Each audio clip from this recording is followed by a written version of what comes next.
Chapter 15. Closer I get to home, though, the bigger the grin on my face. And when I burst in the kitchen, I got a smile from ear to ear. Dad's having his coffee. Ma's in the living room listening to the Sunday morning service by Brother Jonas. She watches him every Sunday at 7, which tells me what time it is already. "Where you been?" says Dad. And I can tell Ma's paying attention, too. "You up and gone. We got to worrying." I slid into my chair and almost had to push my cheeks in to keep the smile from going all the way around my head. "I went to see Judge Travers," I say, still breathless, "and I'm buying his dog." Ma gets up and comes to the kitchen doorway. "What?" "Thought he wasn't selling," says Dad, looking at me hard. "He wasn't, but I talked him into it. He needs help around his place, and he says if I work hard for him for 20 hours at $2 an hour, that will pay the $40 he wants for Shiloh." Ma's smile gets broader by the minute. "I don't believe it," she says. "Shiloh's yours?" "Not yet, but he will be, and we don't have to take him over to Judd's." Before I can get the last word out, she's got her arms around me, squeezing the breath from my chest almost. I think Shiloh can smell Judd Travers on me. He can smell the deer blood, too. I know by the way he sniffs my shoes, but finally he can't stand anymore. He's joyful and back, and he's licking me, welcoming me home. When Dad's still studying my face, "I can't figure it, Marty. Judd seemed pretty definite about keeping that dog. What was said between you?" I really don't want to lie no more. If I tell Ma and Dad everything about the deer, that's lying by omission, Ma says. Not telling the whole truth. But if I tell about the deer after promising Judd I wouldn't, then I would have lied to Judd. Rather lie to Judd than my folks, but I figure it was this way. Dad wouldn't report Judd even if he saw him shoot a doe out of season, because that's the way it's always been around here. That don't necessarily make it right, of course, but with him feeling that way, nothing's going to change if I do tell about Judd and the deer. And because I promised not to, I don't. Right now, the most important thing to me is Shiloh. Told him I wasn't going to give Shiloh back no matter what, I tell Dad. They are sure staring at me now, him and Ma. "You said that to Judd Travers?" Dad asked, scooting back in his chair. "Only thing left to say. Only thing I could think of to do I hadn't tried already.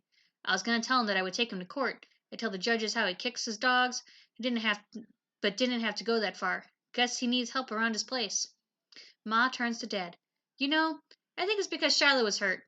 I think he figures that dog's never going to be what it wants, and that's why he was willing to let it go. Figured he'd get rid of a lame dog, and the best of the bargain, too." "That's what I figure," I say. And at last Dad begins to smile. "So we got ourselves a new family member," he tells me. And that's about the nicest thing I heard said in this house in my life. Then Becky and Darlin wakes up too, sad face, because they think we got to take Shiloh over to Judd's. I tell them the news, and Darlin, she starts dancing. Becky joins in, swirling around herself, and then Shiloh, smiling his doggy smile, everybody whooping and carrying on. Ma turns on the TV and makes waffles with a big pat of margarine in the center of each one, and hot homemade brown sugar syrup filling the plates. She even makes a waffle for Shiloh. We're going to make that dog sick if we're not careful. Now all we got to worry about is how we can afford to feed him as well as ourselves, Dad says, finally. But there's food for the body and food for the spirit, and Shiloh sure enough feeds our spirit. We're about to pet Shiloh to death. Every time he turns around, someone's got a hand on him somewheres. I take him out for his first gentle run since he got hurt, and once up the hill, he's running free. The good feeling inside me grows bigger and bigger, and I have to let it out. I hunch up my shoulders and go, "Hoo-wee!" Shiloh looks up and jumps and looks at me. "Hoo-wee!" I go again, out of joy and jubilation, the way they do in church, and suddenly Shiloh joins in with a bark. A pitiful kind of bark, like he's got to be taught how, but it's a happy bark, and he's learning. Only bit of sadness left to me is for the deer, wandering too, about whose business it is when someone breaks the law. Wonder if Dad wouldn't ever tell on Judd no matter what he'd done. Bet he would. There's got to be times that what one person does is everybody's business. Monday afternoon at 3 o'clock, I'm waiting on Judd's porch when he pulls up. All his dogs is chained out on the side of his house, and they got to barking like crazy. I don't try to get near him, 'cause a chained dog would be mean. I've already restacked Judd's woodpile, and he wants me to do it again. Put the big pieces here and the little ones there. He's looking mean and grumpy, Like maybe he's disgusted with himself for letting me have that dog so easy. When I finish the wood pile, Judd hands me the hoe. You see the garden? I nod. You see that corn? I want the dirt chopped up so fine I can shift it through my fingers, he tells me. Now I see what he's getting at. He's going to make it so there's no way I can please him. I'll put in my 20 hours and he'll tell me my work wasn't no good. He wants his dog back. I hoed till I got blisters on both hands, sweat pouring down my back. Wish I could do my work in the early morning before the sun's so fierce, but I don't complain. I take off my t-shirt finally, wrap it around my head to keep the sweat out of my eyes, and keep on. Shoulders so red I know they'll hurt worse than anything the next morning, and they do. Next afternoon, Judd sets me to scrubbing down the sides of his trailer and his porch, shining up the windows, raking the yard. He sits on a folding chair in the shade, drinking cold beer. Don't offer me nothing, even water. I hate him more than the devil. My mouth's so dry it feels like fur. Third day, though, he puts out a quart jar of water for me when I go to pick his beans. I bend over them rows so long, dropping the beans into a bucket. I think I'm going to be bent forever. When I'm through, Judd sort of motions me to the porch where I can sit there if I want while I drink my water. I almost fall into that porch, glad to be in the shade. Looks like you got yourself some blisters, he says. I'm okay, I tell him and take another long drink. How's Shiloh? He asks. First time he's called the dog by that name. He's doing fine. Still got a limp, but he eats good. Judd lifts his beer to his lips. Would have been a good hunting dog if I could have kept him home, he says. The other dogs never ran off. I think about this for a while. Well, I say finally, each one is different. That's the truth. Kick one and he goes under the porch for an hour. Kick another, he goes off and don't come back. I'm trying my best to think what to say to that. Like how come he was kicking them at all? Then I figure nobody likes to be preached at, no matter how much he needs it, least of all Judd Travers, who is 30 years old if he's a day. Some dogs, it just makes 'em mean when you kick 'em, I say finally. Other dogs, it makes 'em scared. Shiloh got scared. Never beat my dogs with a stick, Judd goes on. Never did that in my life. I don't say anything right away. Finally I ask, how are your dogs doing? Raring to go rabbit hunting, Judd says. He looks over at the three dogs all pulling at their chains and snarling at each other. That biggest dog now, Judd goes on, he is the loudest squaller I got. I can tell from his racket whether he is following a fresh track or an old one, and if he's running a ditch, swimming, or tried a coon. That's pretty good, I say. Littlest one, he's nothing but a trashy dog. He'll run down most anything except what I'm after. Hope the others will learn him on something. And the middle dog, well, she gives a lot of mouth too. Even barks at dead trees. The dogs were fighting now, and Judd throws his can at 'em. You all shut up, he yells. Hush up! The can hits the biggest dog and they all scatter. Don't much like being chained, Judd says. Guess nobody would, I tell him. I put in 10 hours that week, meaning I can make up $20 of the 20 of the dollars I owe him. Got one more week to go.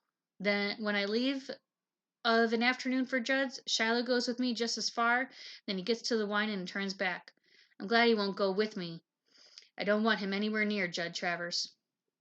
Monday of the second week, it seems like Judd's out to break my back or my spirit or both. This time he's got me spitting wood. I got to roll a big old piece of locust wood over to the stump on his side yard, drive a wedge in it, then hit the wedge with a sledgehammer, and again until the wood falls apart in pieces to fit his wood stove. Then another log and another. I can hardly get the sledgehammer over my head and bring it down. My arms are so wobbly, my aim ain't true. Almost dropped the hammer. This ain't a job for me. And if Dad saw what Judd was making me do, he'd tell him it wasn't safe. But Judd's out to teach me a lesson, and I'm out to teach him one, so I keep at it. Know it takes me twice as long as Judd to split that wood, but I don't stop. And all the while, Judd's sitting there on his porch, drinking his beer, watching me sweat. Sure does his heart good, I can tell. Then he says something that almost stops my heart cold, laughs and says, Boy, you sure are putting in a whole lot of work for nothing. I rest my back a moment, wipe my arm across my face. Shiloh's something, I tell him. You think you're going to get my dog just 'cause you got some handwriting on a piece of paper? Judd laughs and drinks some more. Why, that paper's not good for anything but to blow your nose on. Don't have a witness. I look at Judd. What do you mean? You don't even know what's legal and what's not, do you? Well, you show a judge a piece of a paper without a witness signature, he'll laugh you right out of the courthouse.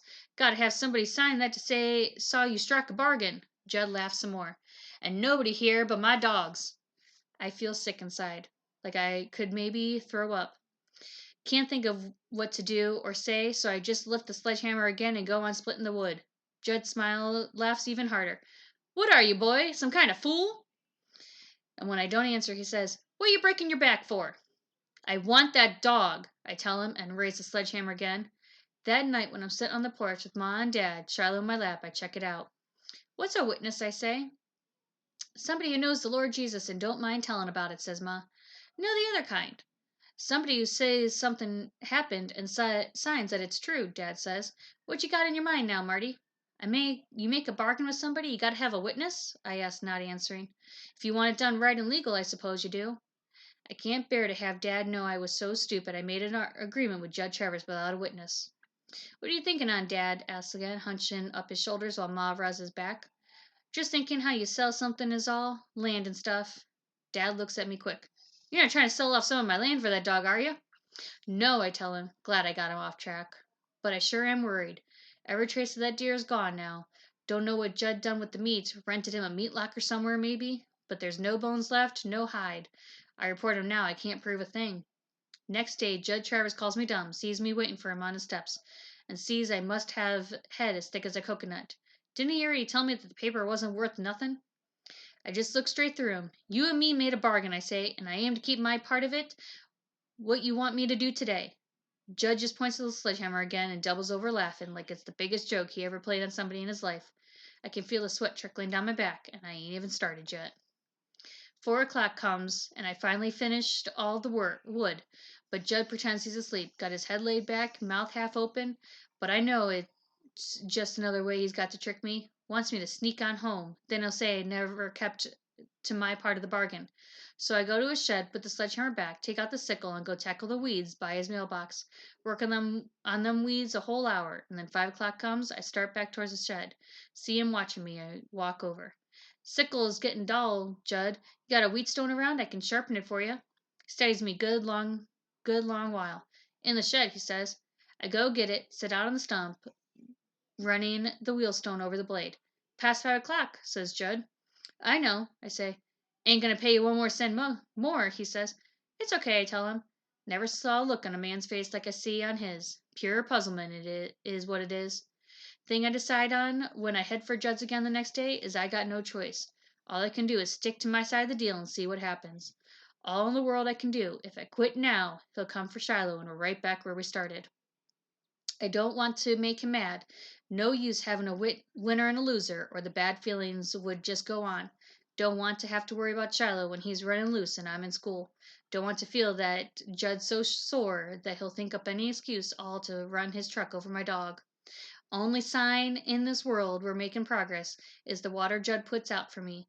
This day it even has ice in it, and Judd don't say one more word about it, witness. In fact, when I'm through working and sitting on his porch to finish the water, Judd talks a little more than usual. Only bond we got between us is dogs, and at least that's something.